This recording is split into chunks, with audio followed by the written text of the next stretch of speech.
다들 아시겠지만 입시 논술은 입시 수시 전형에서 굉장히 큰 비중을 차지하는 중요한 전형이죠. 그렇죠? 근데 우리가 이런 얘기 많이 듣습니다. 논술로 대학 가기 힘들다.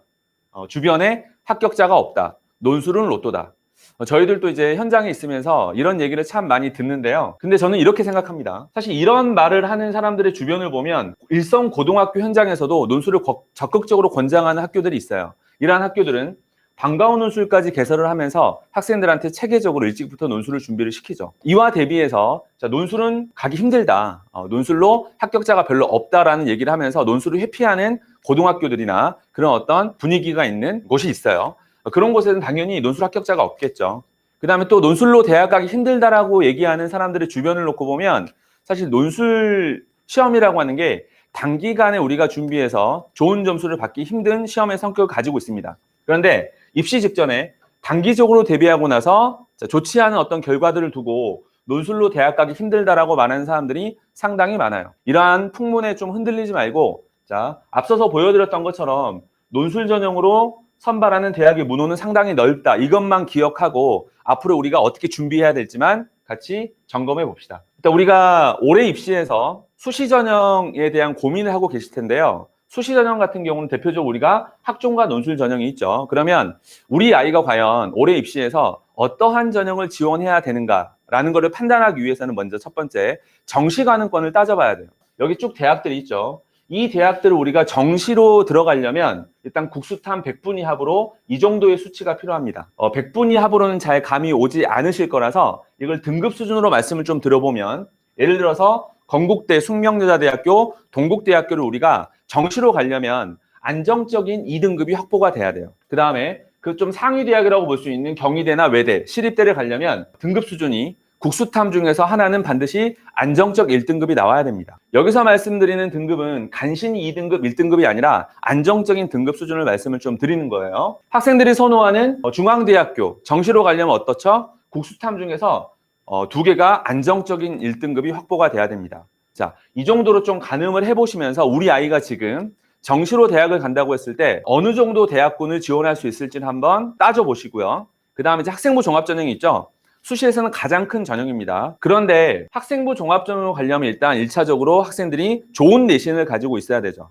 그래서 좀 말씀을 드리자면 일반고, 사실 여기서 말하는 일반고는 이 강남권 일반고를 말씀을 좀 드리는 거고요. 강남권 일반고 A학군 같은 경우에 경희대, 외대, 시립대, 동국대, 건국대, 숙대 정도의 대학을 가려고 해도 내신이 최소한 3점 초반대는 되어야 합니다. 이 3점 초반대를 넘어가게 되면 학종을 돌파하기가 쉽지가 않아요.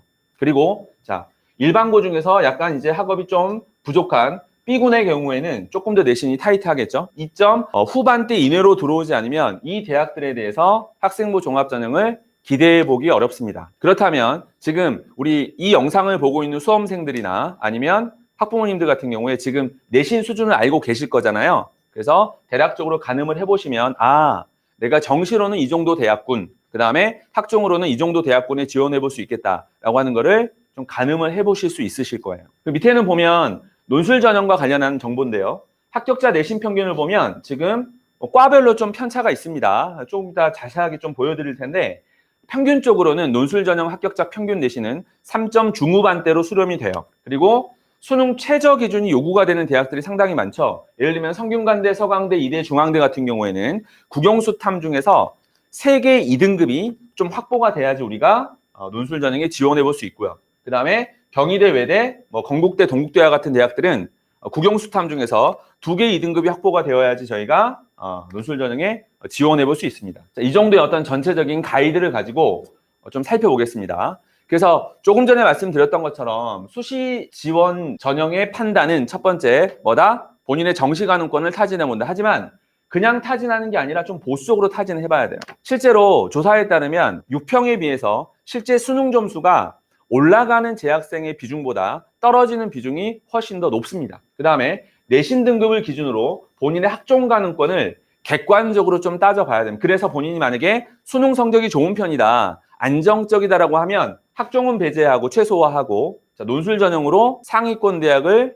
준비를 하는 전략을 취해야 되고요. 만약에 본인이 지금 수능 점수가 생각보다 잘 나오지 않는다. 수능 점수가 불안정하다고 했을 때는 본인의 내신으로 지원할 수 있는 학종 대학들을 따져서 학종을 좀 대비를 해야 되고요. 그 다음에 논술을 열심히 준비해서 논술 전형을 적극적으로 활용할 필요가 있다. 이렇게 큰 틀을 잡으시면 돼요.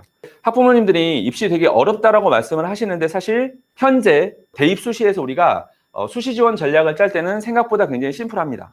그래서 근데 이제 좀 답답하실 거는 우리 아이가 가지고 있는 수능 점수나 아니면 우리 아이가 가지고 있는 학생부 종합전형의 내신 성적 수준으로 학생부 종합전형 어디를 지원할 수 있을까라고 하는 것들은 사실 수험생이나 학부모님들이 가늠하시기 힘드실 겁니다. 그래서 이러한 부분들은 일성교교에 이제 진학 담당 선생님이나 아니면 저희와 같은 학원에 오셔가지고 조언을 좀 구하시면 쉽게 우리 아이의 현재 상태와 그 다음에 올바른 수시 지원 전략의 방향성을 충분히 잡으실 수 있습니다.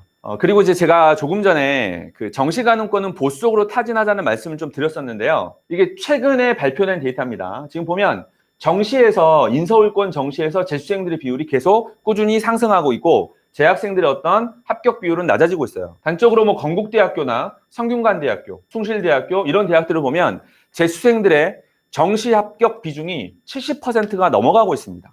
물론 저희는 정시를 포기해서는 안 돼요. 끝까지 정시를 붙잡고 노력을 해가야 되겠지만 그만큼 정시로 우리가 대학 입시를 돌파하기는 쉽지 않기 때문에 재학생들의 경우에는 이 수시의 카드를 최대한 잘 활용해낼 수 있어야 된다라는 말씀을 좀 드립니다.